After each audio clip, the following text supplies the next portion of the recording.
These are just prayers that are also joining all of our relatives near and far that are also praying with us right here at this time.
Our people, have always been prayerful people.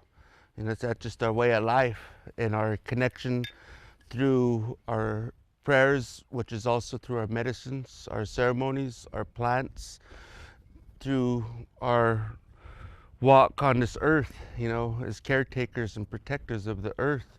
So we utilize, our songs. These are our carry our prayers up, our medicines and our ceremonies. And these are things that we use in our daily walk of life to help our people and help our land. Yes.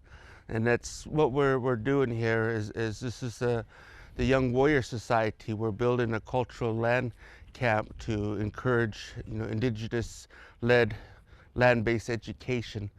And these are my nephew and my niece that are standing here with me.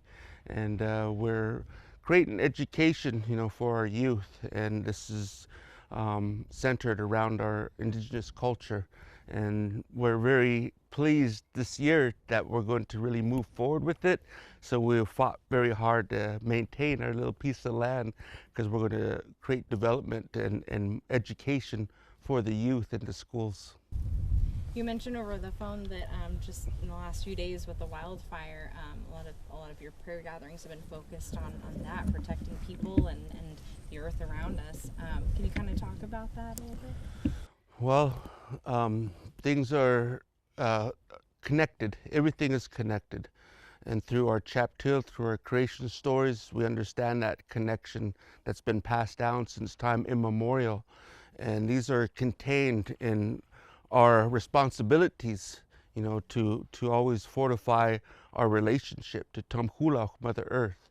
And this is carried through our language, through our songs, and through our ceremonies. And these are the things that we honor.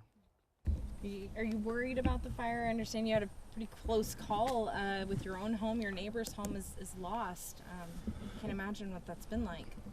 Yeah, my niece and my nephew were here with me, and I know it was pretty terrifying, and we at one point really thought this place was going to be lost. It came right up to us here and it surrounded us here, but we're really grateful to the firefighters, and we pray and for their protection and their safety and their health and their well-being. So we always include them, in their prayers, because this is very hard times for them as well.